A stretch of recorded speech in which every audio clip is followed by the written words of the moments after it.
So, and we can hit I'll tell you when to hit play on your video, so we can do it like teenage girl style, so we can react to the video at the same time. No, I'm already live. I'm just saying when we get ready to start this video. Let's see. So we're live. Oh, look, we do have people. I hit the play button, so I hit the play button to load it, and now it's on 000. Whenever you want to press play, I'll press play. Yeah. Let's go ahead and do it. 1, 2, 3. All right. I mean, it'll be close enough. We can still talk about it and everything. All right, so what's up, guys? We're going live here. I think everybody's probably going to be here, maybe still filing in because we're going live. Yeah, see, now everybody's starting to file in the chat. I am in my daughter's bedroom. There's pink curtains behind me. There's a light above my head. It looks like crap. But we're going to do something a little different here. I got my man Davis Bellardillo on with the podcast here. Welcome, Davis. What? God. Anyway, so I'm just going to go ahead and kick over. He's got some footage he wants to look at. My wife's in here bombing this. So got some footage from, where'd you say this is from? From Boone's, you said? Davis, you there? It was audio was cutting out, so you just came back. Oh, okay.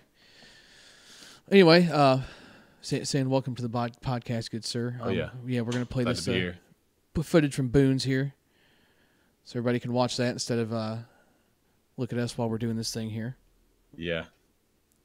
So what do we got here? What game is this? So this was the Boone's this year. The team, my team was Andy Vitek was the kind of brought the team together. Him and Eddie Bolden. Okay. And Dutch was a sponsor. So we got the Kelly brothers, or the twins. We got KP 2.0. Okay. And the other team's loaded. I mean, they got Dio Lewis, Lorena, Harvey, Collins, bunch of dudes. It seems like all the Florida guys always try and roll together, huh? Yeah. So we went like 1-3 or 1-2 in the round robin. They went 2-1. We ended up being the 4 seed. They were somehow the 1 seed, and we match up first. What? So this is like, it felt like, the championship game in the first round of the bracket play. Sure. So, that kind of sucks. Yeah, it is good. Yeah, I mean, just get out the way. So right. For the most part, I mean, it's an off-season tournament, so not everyone was on their, best hitting or whatever you want to say. Sure. It's a big field, so it's tough. It's a challenge out there. Especially in the cold weather. How big is this field? I noticed it looked pretty big last year when I was watching some of these games. I think it's like 330 down the lines. And I mean, it's 400, 390 in center. Oh my gosh. So pretty good shot. Full-blown baseball field. You can hit any 47 core, right? Yeah. I mean, you might be able to go 52 core, like higher than the stadiums I've heard. Yeah. So there's not much limit there. So bring whatever you want. The bases are pretty far back. So infielding isn't too bad other than the hops. Right. You can get out the way. Yeah, that nasty lip off the grass probably no fun. Yeah. No, you're staying back. So let me see. Had a few questions. We'll go ahead and start diving into this stuff here while everybody's enjoying the footage here. See anything you want to talk about in the meantime, you can go ahead and bring that up since we're both somewhat on the same page with that. I want to do there right here. All right, here we go. All right, we're just gonna grab this thing by the head. What got you into slow pitch?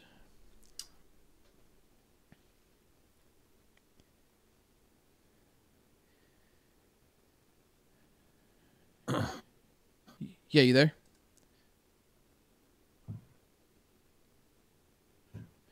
Oh yeah, it's breaking up again. Let me see if it's on my end or not. All right. I'm not uploading anything. Okay.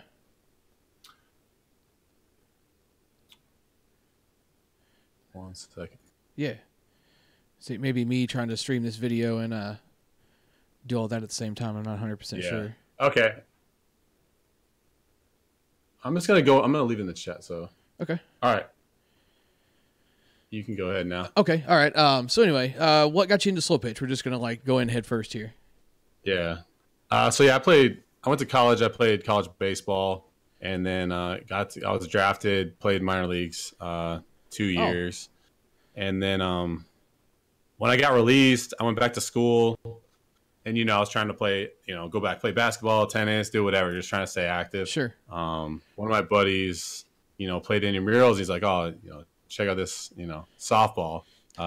It's like an hour-long game. You know, you get to hit like a bunch of times. You know, it's fast-paced. Try it out. So that's how it got me introduced. I picked up one of my buddies from school that I played basketball with, and he had a co-ed softball team. I'll use that there just dropping bombs on moms to get things started then. No, yeah, definitely not. He just just ran into the guy recently. Someone talked to him about me, and he's like, "Oh yeah, don't forget Davis fouled out the first time he got up on my team." And I mean, it's pretty much. I'm pretty sure that probably was the case. Because I mean, I remember trying to hit home runs the first day. You know, like just going to practice or whatever. Sure, yeah. And it wasn't there the first day at all. So it's been a big difference over the years. Yeah, that's one thing. Some people can adapt well baseball to softball, some can. I was not one of those. Like when I first started playing, you know, like I could barely hit a ball out of like a 230-foot field. Just like I'd swing as hard as I could every time and either knock it straight into the ground or it'd go 300 feet in the air, but it'd go 200 feet geographically. Yep. So that's what I felt like. So I'd run into a few every now and then, but definitely wasn't very consistent to start. Right. So, like, how long before you kind of hit that next level and you realize, like, maybe your talent was a little above average? I think I played E for maybe a few tournaments. I mean, that was after I was happy just playing league for a little bit, just trying to pick up on every league night I could. Sure. And then I played E a couple times and got an invite, so played D with this team West Shore, and I didn't know he's like a stacked D sponsor that was like picking up all the guys he could, Sure. Not so much sandbagging, but they were all like younger talent that was kind of up and coming. So right, it was good to get an opportunity there. And even then, I mean, I was trying to hold on to a spot there in terms of hitting and everything. I wasn't like the top player at the time, really. Right. So who kind of got you started in the hitting thing and maybe got your game to the next level? The first guy was probably Eddie Machado at league night. He had been in the conference before with like a bunch of the bigger names, D. Donatis, Purcell, and them. Uh-huh. And he was kind of the local guy that definitely brought a lot of insight into like what you needed to do, what they were expecting, the opportunities that were there. But he always focused on working for it. So he didn't make it seem like it was easy at all. And he saw what our talents were, the couple guys that he kind of worked with, and just kind of pushed us to get better. So he was definitely a good influence. That's cool. I think the game needs more people like that. Not saying they're not out there, but man, they seem harder and harder to come by anymore. Oh yeah. He wasn't very selfish at all. I mean, he's really sharing in what he had done in the past, and like he's still got a lot of talent. He's a little older now, but we still see him at tournaments and stuff, and he's got great defense, and still like as like if you're a good hitter with your control with good back control, then you can basically still hit like 750, 800. I mean, sure, no matter whatever age. So talking about coming up through like the offensive side of things and kind of getting into the better part of the game, what did it take? Like, what tips would you have for somebody trying to get to like the top level of things? Yeah, that part I'd say is pretty complicated, but I guess the basic would be depends what level you're at. So when you're just starting out, I would just try to be consistent. Try everything out, trying to hit backside, try and pull it, try and hit up the middle. Sure. For me, middle was probably the first thing that was ever that was probably the easiest thing to do at the start. Was just not trying to focus on hitting to a certain spot, just solid contact up the middle, kind of like you'd practice it, into the cages where you hit in the back of the screen. Sure. That's probably like if you're starting out, that'd be the way to go. And then once you get a little more experience, I think you kind of just need to focus on what you seem to be best at. So like for me, it was opposite field hitting. If you're watching the video, I'm going opposite field, and I will go opposite field in this hit. Yeah, so you just stepped out of the box, getting ready to step back in here. I don't know where are you at in things. I know John Williams. Is that John Williams? Yeah, just did his big backswing there. Yeah. So this tournament it was really big, and I really wasn't hitting it pull great the whole day. So I was like, see how big the left side is here. Well, yeah, they got you shifted like you Barry Bonds or something. Yeah. So I get that a lot. I mean, sometimes it doesn't matter, and I'll hit right through it. But you just look at the field right now. I mean, think about it. Where my best odds are. So it's probably the left side. It's Jason Matusik over there. Who knows if he can catch it? So I mean, he can make some plays, but hey, he's only one guy. Sure, and like you said, there's a cookie base hit right there. That's easy. That's easy work. Yeah. So that's partly just playing. But there's been times in tournaments on like the Boons or not the Boons, but the Smoky or the Major where my team would want me to pull the ball.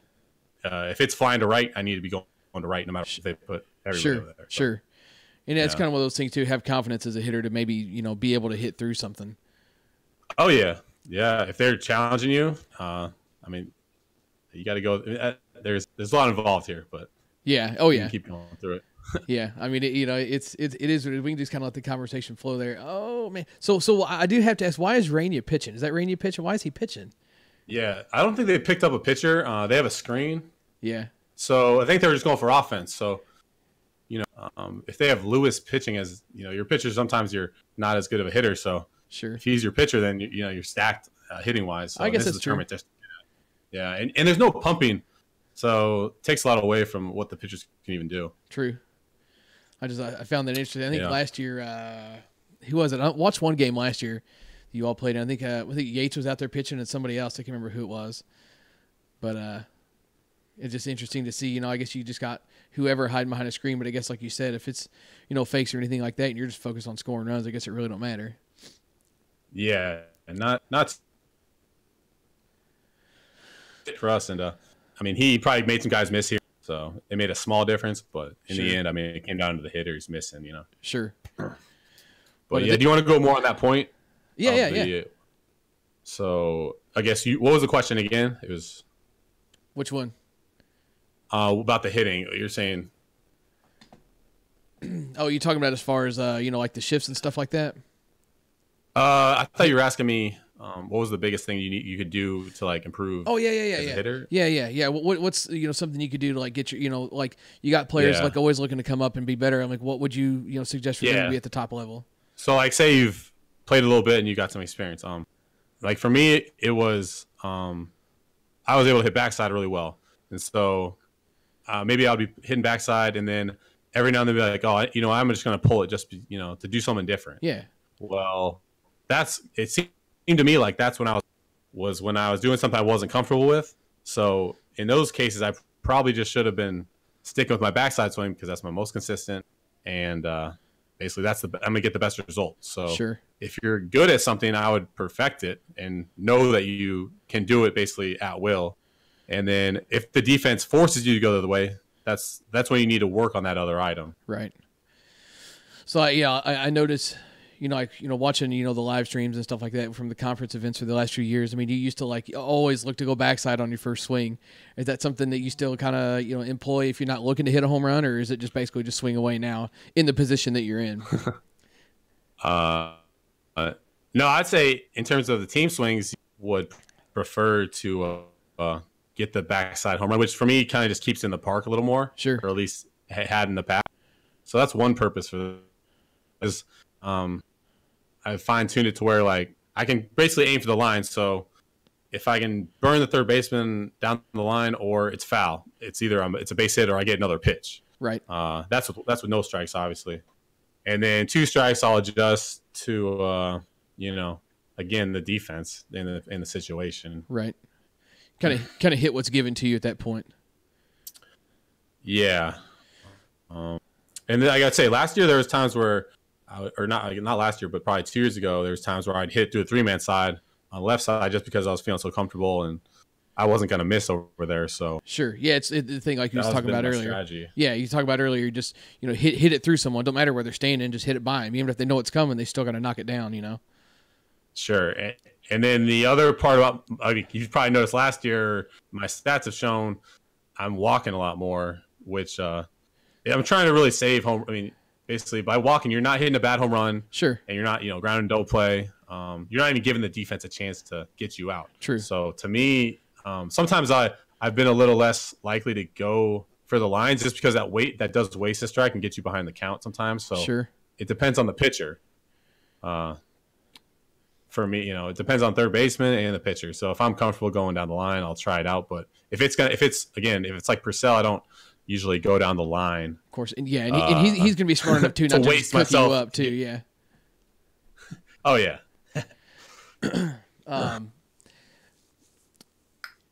Sorry, I'm watching this play here. He did make it to third. Yeah. Oh yeah, a lot of hustle there. Yeah, off season. Yeah, getting triples. So, something that I kind of employ. Obviously, you don't play at the level you do. I'm playing like D-ball, but when I'm looking to just get something through, especially just hard through the infield, like I'll just go right back past the pitcher. Is that something you still have the luxury of doing at that level, or? Yeah, it just gets a little tighter depending on the team you're playing. So earlier in the tournament, you might face a team with a little weaker defense, and then like a pitcher that's throwing easier pitches to hit. Right. So those holes are usually. I mean, you can watch the game films and see the first games of the tournament. Against the lower teams, those holes are there almost every time. Right. When you go to like basically Rismondo smash it with Purcell and Clark, they get their defense practically filling up every hole in the middle. So you'll see them even take steps to close off those holes after they've thrown the ball. Sure. So you kind of got to be outsmart. I mean, it's a little guessing game / who can make the right read. Right. I know. Watch it. It's a strong hole. It's a strong hole. Sure. Like watching Bazat play too. Bazat's really good at moving on the pitch to kind of maybe throw your strategy off there a little bit too. He's local to us. I've seen him do that. I don't know how many times. Kind of like move into a hole after a pitch is thrown, just to kind of give somebody a different look, or maybe kind of throw off the idea that they had going.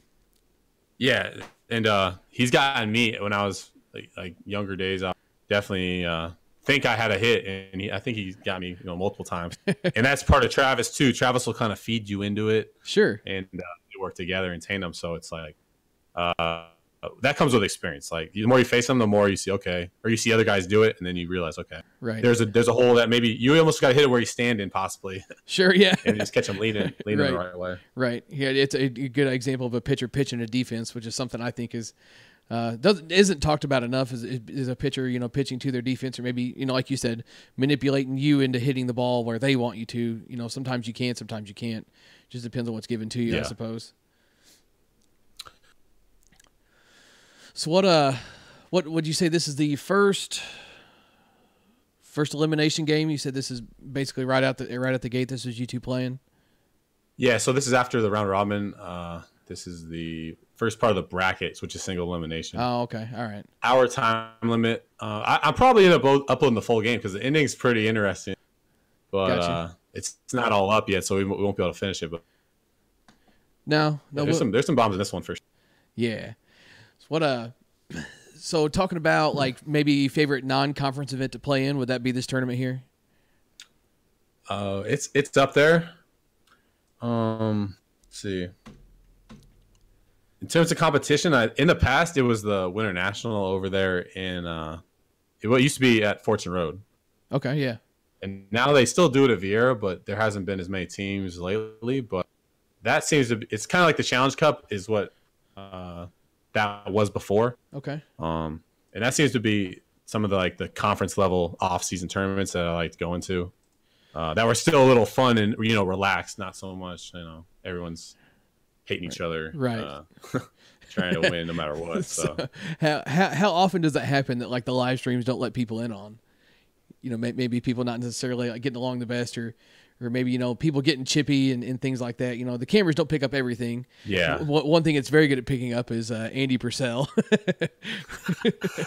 Yeah, I mean he's high energy, and then he's such a winner. I mean winning attitude. So yeah, he can't stand losing anything, even if it's losing a bad call on a pitch or something.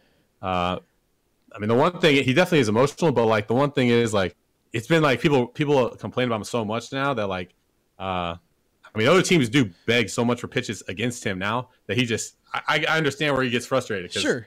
He throw a pitch right on the middle sometimes, and the other team complains about it it's Andy, it must be a strike. Right. And so I kind of have seen that, okay, I get where his frustration's coming from, so. Yeah, I think it's one thing, I don't know how much you read around on the Old Scout. Yeah, one thing you read around on the Old Scout, man, people rag on him so hard on there. It's kind of ridiculous. Yeah. I mean, you really need to appreciate how good the freaking guy is. I mean, that's absolutely something that would, if I was in his shoes, it'd be frustrating. But I guess it's like you said, you just make what you can of the situation and try not to let it get the best of you. And his personality, he just can't hold it. He can't hold it in, and that's just not him. So sure, I mean, he'll own up to that tell too. him what to do. Yeah, exactly. You talked to him on the field. Actually, he's very genuine guy. I mean, Sure. pretty nice. So I like playing against him. It makes you better, honestly. He's got a lot of talent. So Right. It's very fun. Let's see. So let's see. Moving into something else here. All right. So what are you gaming this year? Yeah, so I'm gonna swing the. It's gonna be the Twisted Misters 2019 model. Yeah. I was swinging one in the off season, and then I just got a few more that I'm breaking in. I just swung them again today, so they should be good ready by Vegas. You gonna have any videos out on those or what? I just got some video from that softball spring training I went to. Where I got a couple. I think I got like one round with that in there, but I don't have a round with my gamers or anything yet. So, I mean, obviously, I want to come out with one. It's just I got to find the right field and the right time. Sure. Ooh, man. Hope I didn't lose you there. You still there? You still there? I didn't know somebody. Yeah. Oh boy. So I cup and ended up breaking. So I was swinging last year's Mistress, which to me is like a half ounce lighter than the one this year. Oh, really? But very similar barrel, and it seems like the new ones are a little more durable. So what does this do? That'd be positive for me. Yeah. As I thought so. I mean, the beard's getting bigger. Oh yeah, no, he's ready to go. I mean, and that's the thing. Like this tournament, I mean, he was up in Canada or whatever, for hitting in the cages for a few months. So right, if we'll see him in Vegas, he ain't gonna miss any balls. He'll be locked in when it's time. Oh yeah, no doubt. I don't have any doubts. But crush a few this term too. Sure. So you were talking about bats. You can only swing one bat for the rest of forever. What would it be? I mean, I guess obviously you're probably going to be biased a little bit with the DeMarini stuff, but well, you could say, I mean, outside of DeMarini, because that's what I would swing. Given I have to say that right now. Right. But let's go back. Like, if you want to say like older bat, yeah. I mean, the first bat I guess I picked up that I really like was one of those Freak 98. It's like a Freak. I think it was 98. Was it ASA? Yeah. Or am I screwed up? Yeah, I think I swung that in ASA, and then there was also one for U-Trip that I swung like a Freak OG or something. Yeah, that was the first bat. I was like, man, this bat's awesome, But since then, who knows? Like right now, I could probably feel just as good as any bat I swing right now. But sure. When you're starting out, you just I don't know. Bats are. When you start out, man, the bat is everything. I mean, it makes all the difference. It's not the hitter, it's the bat. The color or whatever, like you're always wondering. But that's the thing too. Like, thing is, during the season, I basically want to stick with one bat. I swing in BP games, whatever. Like, I really don't want to change all season. If I have to, I guess I'll use a wood bat sometimes for warm ups. Yeah, but I always want to kind of keep reps in with the same bat, same weighting, and then. If there's no problems, I mean, just stick with it, So you don't kick around a whole lot. Like I know, like some people, I don't know about at that level, but there's people, at the lower levels like, I have this bat for when we have home runs, and I have this bat when I need a base hit. You just use one bat for everything, and I assume most people at that level probably do, right? Well, yeah. It might come down to how many you can get. Maybe you have one that's not broken, but somebody else has something else that's broken. So sure. I think last year I had to swing the new breed once or twice because like my bat broke mid at bat, or one inning we hit a round. I couldn't get my bat tested before my next at bat that same inning. Sure. So I think I was like I got to hit with the new breed or something, but it did feel different. I mean, I think I was like a little out in front or whatever. Yeah. So. The mid load's a cringy thing to me. yeah. So I just sucked it up and did my best swing with it. But right. Yeah, no, you get so much better. You're easier just to use one bat, and that's one thing too. If you're like working on your game, I would say is just stick with a bat because that throws your swing off just as much as anything else. Sure. Mechanics wise. And, it's something I try and preach. I mean, obviously it's hard to do doing bat reviews. You got to swing this, that, or whatever. But yeah, you always got the guys that show up to the ballpark with a roller bag full of bats, and every time they make it out, they switch this. Oh man, swing and a miss. my video is slacking right now. Who swung and missed? I can't tell who that is. Oh yeah, I got it. Oh shit! See, that's why I edit some of these videos. Sure, because they're my boys. So yeah, he'd probably pay you good money to leave that out of there, wouldn't he? yeah. Now it's here. That's forever. why it's unlimited. Yeah. So this he might have got struck out too on another. He might have taken a close pitch. Ooh man, that was close. Yeah, I guess you're a little bit behind me. Yeah, that because that last one was close. Man, that's man, he popped up. Yeah. So this tournament is unlimited, right? Yeah, unlimited. Okay. That's what I thought. Looks like okay. Let's see. What about your favorite slow pitch moment? Maybe even I'd say dating back, from when you first started playing. Maybe there's a big tournament there, or maybe, winning offensive player of the year last year. I mean, what would it be?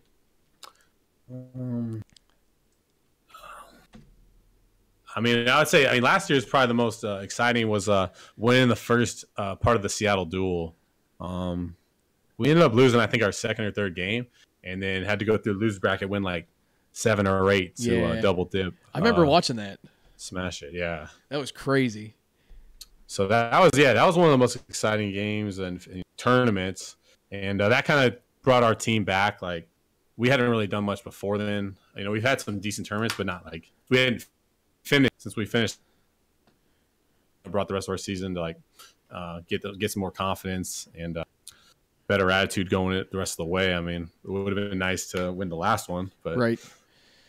We like what we got. And we kept a lot of the squad together. So yeah, and I think that's a good way to do that. You got any more links to these games, or was that the only one? This game's over with. That's the only one. We can go to the other boot. We can go to the one from 2018 if you want to go there. Yeah, let's do that.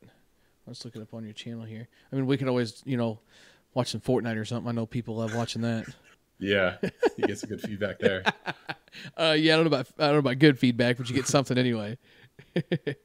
Yeah. Oh, let's see. Going down through here.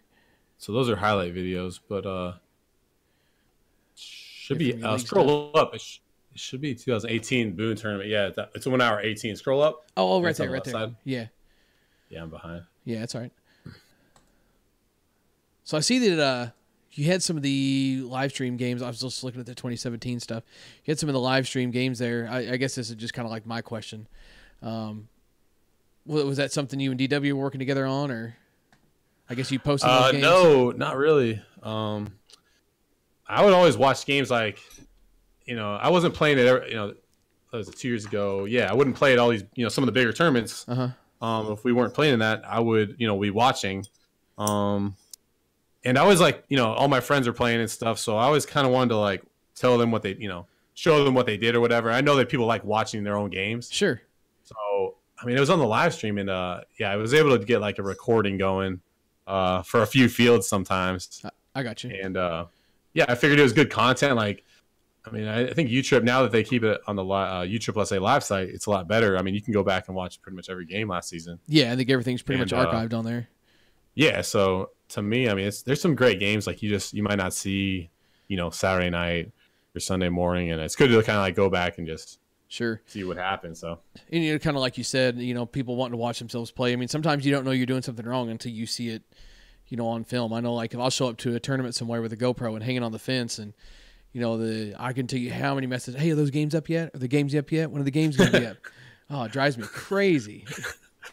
I have like a bunch of league night games and a couple. Yeah, right now I got guys that they're like, oh, did you get that strikeout? I need you to upload that one. I'm like, yeah, I can't. There's a lot to do, but I got some footage I need to get up. So yeah, it's part of the gig. That's why I do it. I film it so people can see what they're doing right or wrong. And right.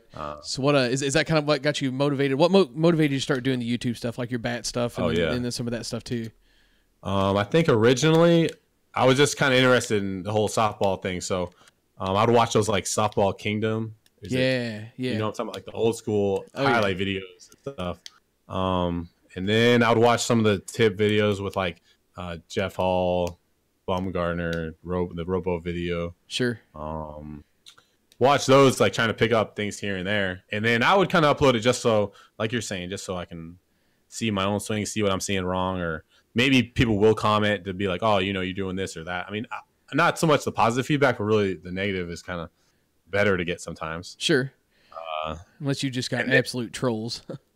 yeah. You got to look through that. Sure. But, and then the other part, I guess, like you're doing now with the bats, like I always felt like people were interested in basically the new bats. People just want to know, right? You know, how hot is it? What's it compared to? What's the weight like? So, yeah, I like to get up the footage of that just because people were. I mean, I was on softball forums and same thing. People just wouldn't. They would talk about it, but they wouldn't see it. Sure. So. To me, it's big help. To me, it's one thing to type a review up. You can read that stuff, and I'm not saying it's not helpful, but to me, I'm one of those people like I'd rather like see something visually and kind of draw a conclusion for myself. That's kind of where. Go ahead. Oh yeah, did you watch like the Kelly's Ultimate Sport? Is it Kelly's Ultimate? It's like it had a score, but like they would just literally have like, did you ever watch it? It'd be like home run, 390 feet. Yeah, like talking up their bats they're selling. So, cool. I got a friend of mine. We joked around for years. Maybe we'll do that sometime soon. You always used to have the guy that used to stand there and hit while Anthony Kelly's up there hitting. He would stand back there behind and kind of like commentate like, oh, line drive 10 feet off the ground goes 300 feet. You know what guy I'm talking about, right? Yeah. Yeah, he's like his hype man or something, whatever it is. Yeah, exactly. He's hype man. Yeah. So a buddy of mine joked around about like. Us doing the same thing basically, just I guess to kind of troll on them a little bit, but I try not to troll too much on the YouTube community, especially with softball because it's small. So you need every content post you can get. I'm not even sure they're posting anything anymore. Maybe a few senior bats here and there, but oh yeah, not really. Yeah, it's interesting. I don't know why not. Or I don't know. I feel like that was one of the cooler things out there. But. Sure. Yeah, it's I do. There's a couple of videos, man. I don't know about I used to swing a little bit of combat stuff, but I'm a combat junkie, so sometimes I'll go back through some of that stuff and watch some of them old combat videos.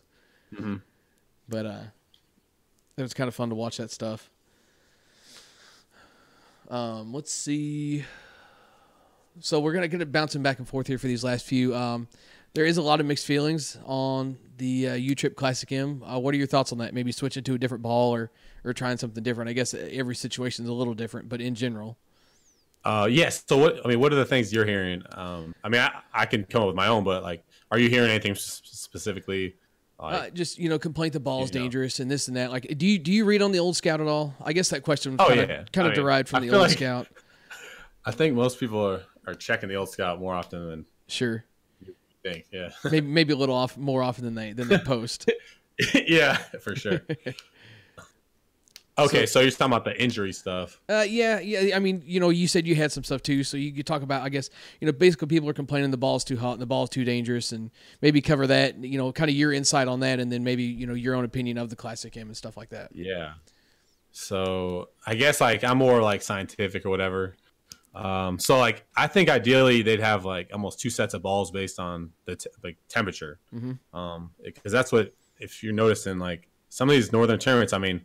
We'll go to Vegas. The ball will be flying. I mean, it flies in those small fields anyway. Sure. But yeah, basically every tournament up north it flies. I mean, I hit BP back home, and it's honestly nothing crazy. Like there's days on our field where it's like 310, 330 down in the gaps and stuff, and it's kind of a challenge to hit it out with the Classic M if it's 90 degrees out. Right. So definitely is just the temperature is just a huge difference maker there, and even like Texas. It'll be hot during the day, and the scores will be down. And then at night, the hard clay, the hard balls, it's scores are in the 50s. So right. I would say it is a little too good. If you're just trying to limit, like especially danger wise, I mean it is like I don't know how the pitchers just stand out there. They basically just gotta play dodgeball sometimes. Sure. Which kind of sucks, but I've respect to them. Yeah, you talk to a few pitchers that have pitched, close to that level, and they say like, especially throwing a stadium ball, sometimes you don't even see them go by; you just hear them. I bet, yeah. Of course, we're talking about the Classic M right now, but stadium ball is obviously going to be that much hotter. But at the stadium ball gets wild. I mean, that's What's weird is I've probably seen less guys get hit with the stadium ball though. Like it comes off harder, but I think on those specific fields they use them on, the guys are more swinging to the gaps, and so they're not like trying to force it down at the pitcher too often. Sure. It seems like the pitchers are able to avoid it better. Sure. But, yeah, you definitely. Classic M is crazy. Yeah, you definitely got a lot more area to work with as far as the stadium goes, and that's why I think the stadium ball in general on the big fields, like you said, is not really a huge problem. But you still got the guys that miss no matter what level you're at. That's usually how. To me, that's usually how somebody would end up getting hit. But but same thing. So yeah, it is the miss is part of it, but the reason the Classic M is so bad is because with smaller fields, balls flying, guys are running out of home runs, and then they're like, okay, I can't hit a home run, so they're literally trying to hit it down. Sure. And that's the hole is the 2 strikes near the pitcher. Right. So that's what all plays into it. I mean, where the umpire is allowing the pitcher to throw, because if it's throwing fast and low, I mean, they're almost like asking for the pitcher to, Yeah, I mean, there's nowhere else for it to go, really. I mean, yeah. Yeah, we kind of talked about that earlier. Just looking to go back past the pitcher with something, with 2 strikes, or just because that's the biggest hole is usually behind the pitcher. Unless your middleman's doing a good job of maybe covering you a little bit, and that's something, when you're out of home runs, they can kind of help with that too. But in general, though, I mean, I've been hit with as a pitcher. I've been hit with Classic M's. I've been hit with 52s. I can tell you right now, I'd so much rather I'd wear 10 52s before I took one Classic M to the leg. It's terrible. So damn. It's pretty bad. Yeah. I haven't seen many guys. Oh yeah, ASA. I mean, what was it? The pitcher, you saw Harvey went middle at the last year's USA Canada game. Yeah. And that pitcher survived, or I mean, he got a glove on it or something. Yeah. That's your difference right there. Sure, absolutely. Even if it is having time to react or being a safer ball. I mean, it's.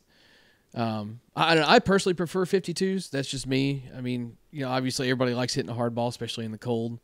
But I could be just fine hitting a 52. You got to earn your hits with the 52s, I guess, is the biggest thing. Yeah, I have a whole bag. I will hit BP mostly during the midseason when my bats are broken. I'll just use 52s for BP. And to me, it's more of a challenge. Like I have to force, if I'm trying to home runs, definitely have to, get good contact every time. Can't just miss it out. Sure. And then same with the base hits, you got to like really drive through it to get through the infield. Yeah, it's not as forgiving as like a Classic game. I think that's what I enjoy about it. The good hitters will still hit it. Mm-hmm.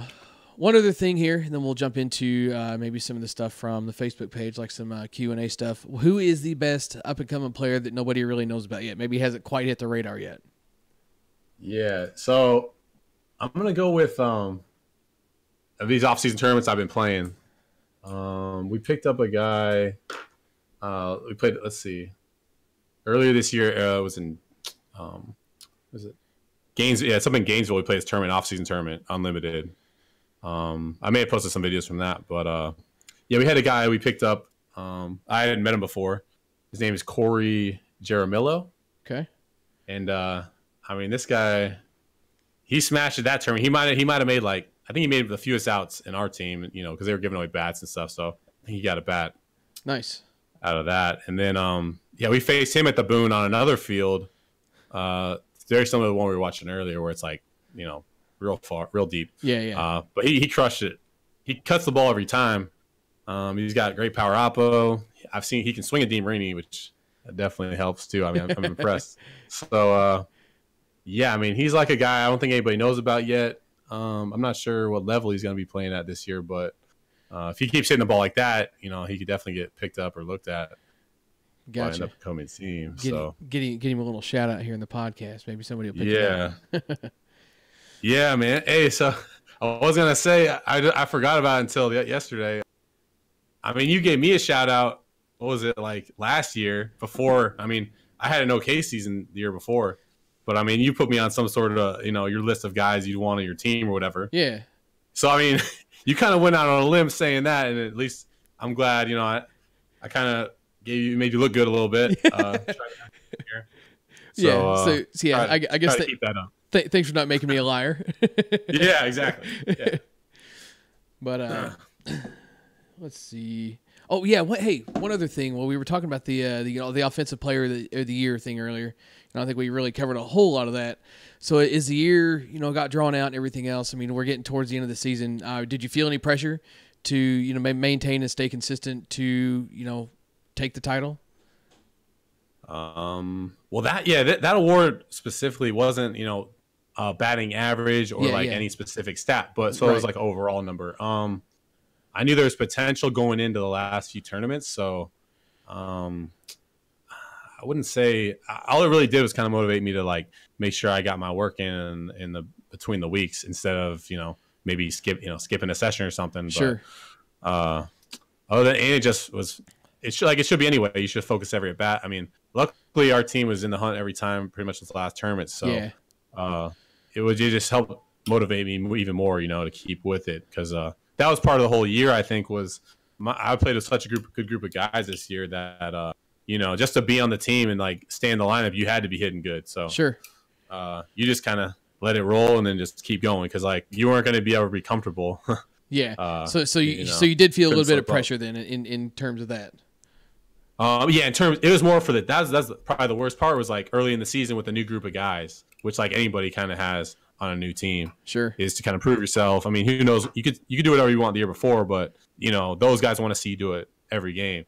So I was just trying to keep up with my guys, and by the end of the year, going into this season, I kind of want to be more of a leader in terms of like base hit when I need to, home run when I need to, right?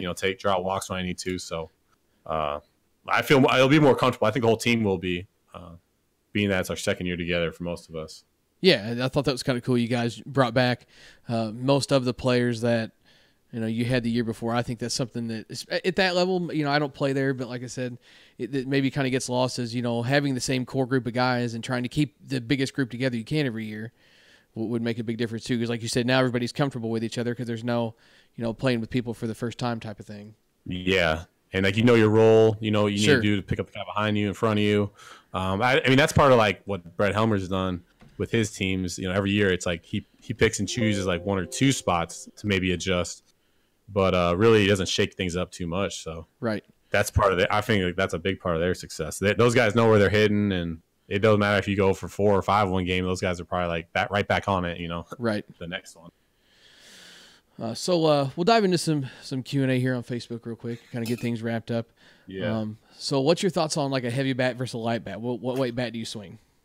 I've been swinging 28s last like 3 or 4 years, or maybe 5 years now. I think I started with 27. I think originally I just swung whatever was there, and then at one point I was like, I thought I could swing faster with the 26. So I tried out the 26s a little bit. And then I think I saw Kevin Kennington. I tried to start listening to guys.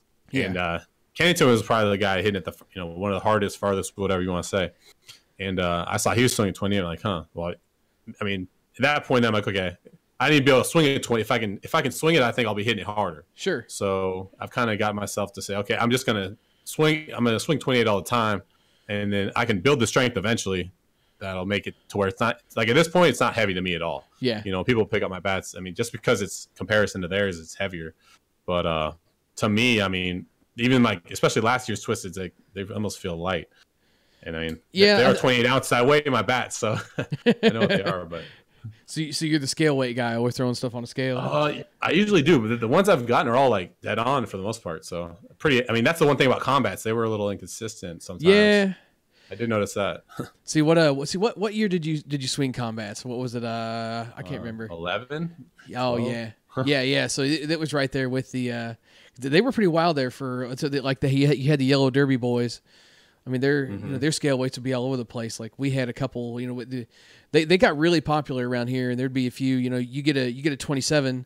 It may come in at 26, 26.5, and then the other one comes in at almost 28 ounces. Like you said, they were kind of wild and all over the place. So sometimes you just had to grab what felt good as far as those go. Yeah, so luckily the Deameries are consistent, and that's why my other part is stick with the same bat all year, and sure. To me, 28, no big deal. I can swing it all tournament; it doesn't affect my swing. Right. So Seth Cohen from Facebook wanting to know what do you do to break out of a slump during the season or maybe even during a tournament?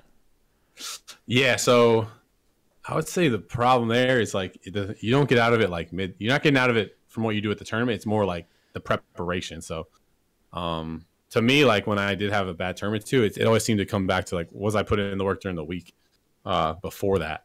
Right. So my mentality is like put in the work so I'm comfortable in the box, going in from the first game of the tournament after BP and everything. And then I'm just focused on quality of bats every time. So that's one thing I guess the one thing would be to not focus on the bats before and just focus on the bats ahead. So actually, at the duel this year, I think it was the first duel. I think I was like 2 for 9 or something, like not a good start, but I knew I was making good swings.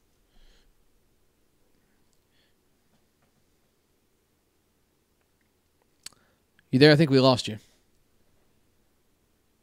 Ended up making like just a few outs after that, and at the end, it's a good tournament for me, even though looking to be possibly a start. So Sure. You really have to be mentally strong there because you can't try and do anything just because you're what you did in the bats before, Right. So yeah, you got to stick with what you know, what works, and then you have to. I mean, you're playing every time. If you stick with your plan every time, you'll get the results. You're put it in the work. yeah. I mean, they'll fall in eventually. That's one thing I think frustrates me. Playing with maybe some people that are kind of new to the game. You kind of try and maybe like lead them in the right direction. Maybe they're not hitting the ball the best that day or whatever else. And like you said, they're hitting into hard outs. Mm-hmm. They're wanting to change their stance or change their approach or switch bats. I mean, just keep hitting. I mean, it's going to fall in. I mean, it's you will not hit a ball at someone literally every time. Yeah, and then my approach to get consistent would be I look at it kind of at bat by bat, game by game. If you're trying to bat, I don't want to say this. So to go back to this, one tournament, I had a coach. I was playing with Jeff Wallace. He was the coach, and I had like an off tournament or whatever. So after the tournament, he's talking to me off the field, and he's like, "So what do you want to hit during a tournament? What do you want to hit?" And I was like, I think I said like 700, and he's like 700. He's like, if I go to a tournament, I'm hitting 1,000. And I mean, in my head, I was like, man, no one's gonna hit blah blah blah, 1,000. Right. Now I've had some years past, and like I look back, I'm like, you know what? I mean, honestly, there's a chance. I mean, some of our guys have made like 1 or 2 outs in a whole tournament, Sure. So like, you really should never expect them. You should be expecting to get on base every single game. You're getting 4 or 5 at bats a game. So if you're going 4 for 4 or 5, you're gonna end up with a really good average. So sure, that's me. Is just like if you might make 1 out a game, but it might be a hard out. Yeah, that makes sense. And that's kind of the goal, really. So if you're making 1 out that was actually tough to make a game, or 1 or 2, then you're gonna have a consistent average. So yeah, so you're just you're focused on consistently hitting the ball hard, as far as maybe hitting a squaring up and stuff like that. Then yeah, so that's another thing I would say to help guys out would be to take away, like, look back at your games and see how are you making outs? Are you changing your approach based on a bad pitch? Are you swinging bad pitches? Or are you going into the defense when like you could have looked to that right side of the infield, and sure, then you hit it into 3-man infield like a ground ball. Okay, like if you were thinking, would you have pulled that ball before you got in the box? That's part of I mean, every at bat. You just got to go with what the defense gives you, and then what you're good at, and then my part also is being very selective with the pitches. I can hit bad pitches, but that doesn't always turn into productive hit. Yeah, because I'm reaching, I'm not hitting where I want if it's a bad pitch, right, or it's hard. That's when it drives me nuts. As a pitcher, you got some guys that'll stay disciplined and swing at good pitches. Then you got some others. I mean, you can throw it at their eyeballs and they'll find a way to hit it. That drives me nuts. But those guys are maybe hit or miss doing that stuff. I'll definitely take the ones that want to swing it, whatever. But pitch selection does play a big key. Sounds like it maybe does for you too. Oh yeah, 100%. That goes into BP. I mean, BP, you can try swinging at some worse pitches, but then you have to realize it's good to swing at them and say, okay, let's not do that in the game, because it doesn't work in BP. So I really don't think it'll work in the game. Right. But I'm sure you, like everyone, have caught yourself, hitting that pitch in a game that you would hit in BP, even though you know it's not a strike. Like, I can hit this in BP. I try and hit it now, and then you know, maybe roll over on something or take a dumb swing. Yeah, no, I mean, that's the ones where you hit the warning track instead of, you know, either taking a walk or getting a better pitch and hanging out. So right, definitely plays a part. So Adam Fowler, he's got two questions here. We've kind of covered part of it already, but he wants to know who hits the hardest in the conference. Who hits that one ball that you do not want to stand in front of? Yeah, so luckily, I think they're all righties. Because I mean, I'm playing first base. I'm trying to stay. I mean, if I get it from them, they're hitting it backside. Sure. But yeah. So if you're going by just straight hardness, it's Harvey. I'd say it's Harvey, Kyle Pearson, and Greg Cannell, probably the top three. And then I would throw in Arjun Dodds for our team. I mean, he just hits it the hardest. I mean, yeah. It may not be distance wise every time the farthest, but something about the pop he gets is pretty impressive. So yeah, I've seen a few. There's one swing, man. It's in one of DW's highlight videos. I have to see if I can find it sometime. It's him. It's a ball about chest high, but man, you can tell he wants to get on top of it and get it down. Dude, he just roasts this thing down the third base line, and like the third baseman was just, I mean, he didn't even have time to flinch, and the ball was by him. I mean, that's impressive. That's very impressive. Yeah. To be able to just get a ball through there like that. I mean, if I see a ball go like that past me one time, I'm probably going to go stand in the grass the next time. Yeah, he's kept it down pretty decent for all the power he's got. So yeah. It's dangerous for sure. And like you're saying, those are the guys I mentioned are guys where you'll hit it right out of good infield gloves. Yeah. So not very many people are hit it that hard. Like from then on, I feel a lot of guys are very close. I try to be, up near their level, but at the same time, I respect Harvey for what he hits, how far he hits it. And for me, it's like, okay, I don't have to be the hardest for the sitter. I mean, sure. I'll be me, So like, you shouldn't worry about, I wouldn't compare yourself too much to them or anybody else and just worry about yourself, how far can you hit it, like compare yourself to yourself. Yeah. So I've said that for years, people saying, I want to swing like Denny Crine, or I want to swing like, Ryan Harvey. It's like, okay, well, I mean, are you 6'8", 300 pounds? Because they are. I mean, because they are. Yeah. Yeah. I mean, you just saw. Yeah, I saw Donnie Hammonds was hitting it on the pocket radar 119 or 120 with his bat. So that's a pretty high number right there too. I don't know if I can. I don't know if I'm loose enough for that right now. Getting close. You go out and give it. You're gonna go out and try it next time, aren't you? Well, that's why I'm like, I might just sit this one out. Let them have it, dude. Yeah. No thanks. Yeah, I'm done with the radar. That's what. We were talking about that. Oh, you talk about, play like you, do your thing. Don't try and, do your stuff after someone else. Like, you talk about. I think that's another thing that gets frustrating is like, I've been watching Denny Crine here and I've been watching so-and-so hit, and it's not so much find somebody that hits, that's your size that hits well, but like you said, do your own thing, focus on being a better version of you. Like, people don't realize, like you see how big some of these guys are that are, playing this upper level ball. But like I have in person met Denny Crine, and I swear I was looking at the sky just to look him in the eye. I mean, he's a monster, absolute monster of a human being. That's one of the parts about playing the upper ball has been just seeing like the size of some of the, I got in, I thought I had some power, I think originally. And the more you get around the guys, you notice, I mean, they are putting in the work, lifting and everything. So, sure. Luckily now it is being the game's gotten a little more athletic. So you don't want to be like too big, or you can't be playing outfield and stuff. But hitting wise, it definitely does help being heavier. Like I've noticed that myself. Yeah. Oh yeah. Carrying a little extra weight, so it's just a balance. Sure. Let's see what else we got here. Hey, what's a pregame meal? What are you eating before you go play? Oh yeah. So the one thing is, I guess, like I just try not to eat too much because I'd rather kind of be a little hungry than start like full, because I've hit on some like where I've like stuff myself and then gone and played, and like you lose, like you're just slow. I don't know if you've ever seen that. Like, have you ever been to a tournament and like your team's like, oh, we're undefeated, oh, we got 3-hour break. They go to like, and then they show up to the game and it's an off game. Yeah. Like no one can hit. And it's like, it probably is because you're eating something too heavy. So I guess Chick-fil-A is a pretty good one. It's like not too much. Sure. You like a sandwich, whatever. Yeah, sandwich, maybe something light. I try to, and I don't always practice what I preach, but I like to eat a lot of fruit when I play. Okay. Yeah, I just just fruits. Nothing heavy. Nice. Nothing heavy, and I like to try and pack a cooler. Of course, that's easier said than done for guys that are traveling. But try and pack a cooler, throw it in the car with some fruit and stuff like that in it, just to maybe kind of eat something that's not going to sit so heavy on your stomach, like you said. That's probably one thing that gets me every time. It's like we got this big 2.5, 3 hour break. You're playing somewhere you don't play very often. It's like, oh, you want to go try some new restaurant, and you come back from the ballpark and you're fucking stuffed to the ribs. Yeah.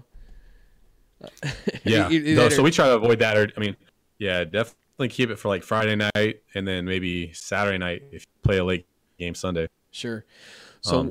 And then really it's just like hydrating is key, Speaking of hydrating, so yeah. So I'm sure you know where this is going. No, I don't. So what about like drinking beer and stuff at that level? You guys really don't drink when they play, right? Oh, yeah. Well, really don't. I mean, some guys will. I would say. You probably wouldn't realize that, but there's probably maybe one or two guys on every couple teams that'll do that. Yeah. Nothing against them. That's their thing. If they're performing, they're performing. But I don't know how guys can just go out and drink all day long and still play ball. It gets me every time. Yeah, I think I've tested it out once or twice in like off-season tournaments, and I always seem to do worse. So yeah, it basically just keeps me like, okay, I literally can't drink. So, but the thing is, there are a few guys that can do it, and the thing is, like you said, if you're doing it and you're getting the job done, maybe you get more relaxed. I've seen some guys say that, and I've seen it, produce some good results. But I wouldn't recommend it. Go have a beer to knock the edge off. Yeah. So hey, man, that's up to you. Yeah, I can't tell you what to do. Right. We were talking about the long breaks thing, and playing a tournament, I can tell you how many times you get a team that gets a good long break, and they'll go up to the parking lot and just get shit faced and come back, and they're done in 2 games. Oh yeah. So I've had that happen where exactly what you're saying. Yeah, a good team will lose to us. Like I've been on a worse team, and we'll beat them because they were in the parking lot for bored. Yeah, sure. Which actually, that's one of the things probably that happens at the Boons sometimes. So yeah, that's try to keep the game short. So sure, there's not too many breaks. Yeah. I guess that's true. So what? RJ Keller wants to know who's like the biggest shit talkers in the conference. Maybe we can kind of take that, maybe put a spin on it a little bit as far in terms of like maybe who's the best at getting in people's heads. Oh yeah, okay. So Jason Branch is probably the number one guy at every level. Like he'll talk crap to lower teams, mid teams, like and even like the when he wasn't on the major team, he would talk crap to the major teams, like challenging guys. He's done it to me plenty of times, and like he really does want the ball hit at him. So like he'll be in the infield like quickest way to the dugout, so wherever he's standing, he's wanting you to hit it right. So sometimes it works out for him, and sometimes not.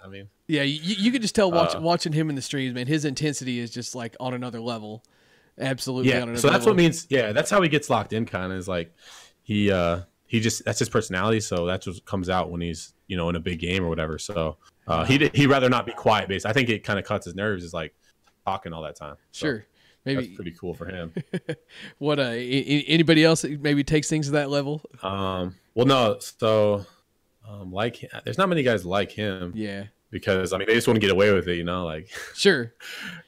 They don't want to get in fights and stuff. But I would say Travis Clark definitely. He's gotten me a few times with some he just got some daggers that he throws at you. kind of catches when you're not ready. Yeah, like you wouldn't see coming. You heard the one about Ruley where he told Ruley he'd put him in his pocket. Oh yeah, he got that. It was off the top of his head. He just threw it out there. Yeah, see, it's kind of funny you talk about that. Where I'm sure you were probably there for that. I was actually going to play that clip when I don't know if you can hear my kid beating on the door. I'm sorry, but no, I was actually going to play that clip. I don't have it ready now, so I can't because I'd have to find it. But you talk about when he got hit in the arm. I think it was Cannell that hit him. Really says something.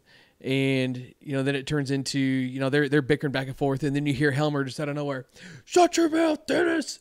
It's like I shut my mouth and I wasn't even there. Yeah, And then that's when you said I'll roll you up and tuck you in my pocket, little man. I was like, damn, you had that one ready. Yeah. So what did he get me? So the one thing he got me last year. I mean, it was like we're playing them at the duel, and I think he rung me up one time on like I thought it was a questionable pitch or whatever.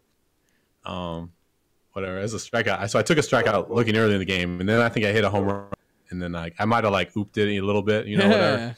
And then I think the next one I hit it again. And he's like, "Oh, didn't make a sound that time." He's like, "The bat didn't make a sound that time." Like he's trying to talk shit. Yeah. I mean, he's trying to basically he's got some like sneaky comments like that you don't see coming. So he's a good one. And then other guys are just, like Purcell, Purcell would be intimidating to hit against just because like his intensity, especially when he gets good and wound up, like we were talking about earlier. I mean, that would be enough to intimidate me right there. It's like he more gets it with the umpire. It seems like because I mean, if that's the thing. If the umpire's not on his game, he'll call him out. Like if they're not confident in their call or they do make a bad call, he'll ride them. Sure, like he'll push the limit on that. Sure. So. I mean, hey, that's why he wants. That's why you gotta have the best umpires for games like him, because if not, I mean, they won't keep control of the game. Right. Let's see what else we got here.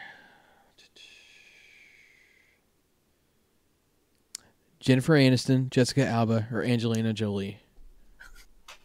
Kind of Travis Clark there. I got you off guard, didn't I? Yeah, that's messed up. I mean, is there like a history here? Or like, do we get? Oh no, it's just a question on here. Yeah, you got to pick one. I mean, I'd say Alba. Yeah. I mean, I think the correct answer for me would be all of the above. All of them. You never go wrong with that one. Noted. Yeah, I mean, 3 chances. Yeah. That's cool. I mean, you can't strike out swinging 3 times. Yeah. So let's see. Just so a couple more here.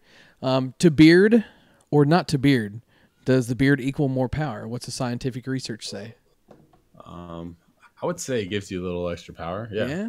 Yeah. So you're thinking like, is that Harvey's secret? I mean, Harvey, you can see. Yeah. I mean, he's already got a head start and everybody. I don't know if I can keep up. Like, I don't know if I can keep up. So, yeah, I've gone between. I mean, during the tournaments, you just don't want to worry. You have something you don't worry about. So, like, it is easier just like have the beard going. Like, you don't really need to shave. So, yeah. It's kind of a team camaraderie thing too. It's like guys are growing beards, mustaches, and then you can always cut it off if you do like a slump. Then you can make the change, but you can't go from clean shaven to beard right away. Who was it? I think it was last year. Was rocking like the meanest looking Fu Manchu. Was it Eric Canavi? Is that who it was? Can we get it's Eric Canavi. Can you you pull him up or something? Oh man, let's see if I can find a picture. Dude, that thing was gnarly. I mean, that's to me that might be better than a beard. I don't think I have enough dignity to rock something like that, but he made it look good. Yeah, so I mean, he's in the box, and what's the pitcher thinking? Is like, this guy doesn't give a damn. Like, I don't see any pictures. Yeah, that's what I'm saying. It's intimidating, Yeah, here's a picture of it. Yeah. Send it to me. I'll pull it up here. I'll send it. Yeah, I can see that. This guy steps in the box with no fucks to give. I mean, can I do that? There you go. Yes, I think if you send it in a Discord, I'll be able to pull it up. Oh, son. I mean, this is from a little while ago, but same guy.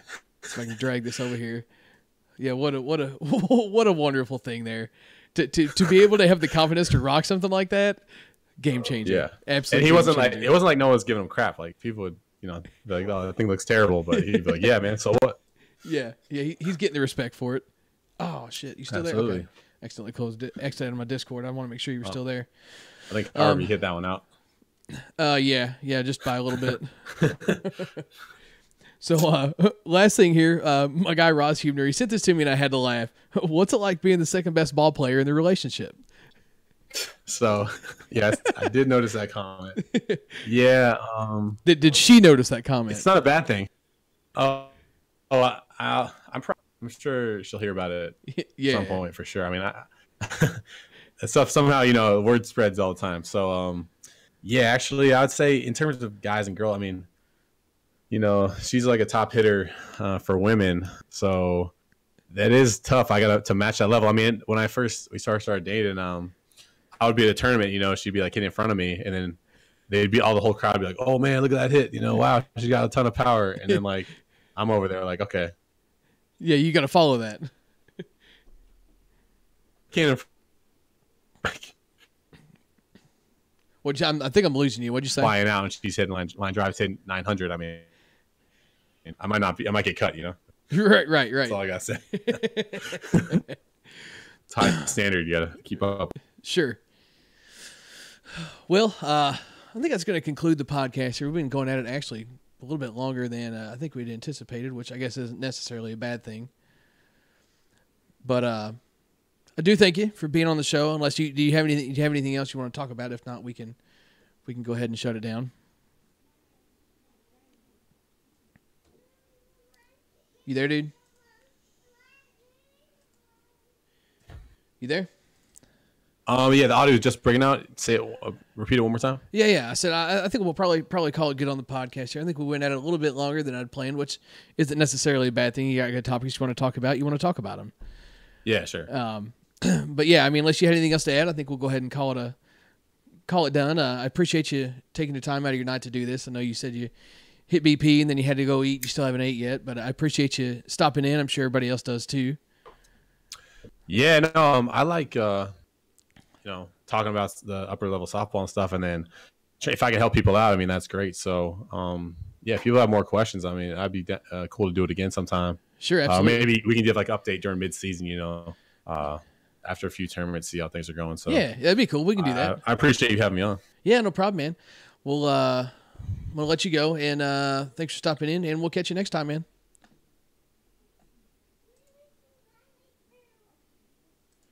Lost you again, didn't I? Yeah, yes, sir, man. And well, thanks for having me, and have a good night, and thanks everybody for listening. Yeah, man, you as well. Have a good one. All right, see you.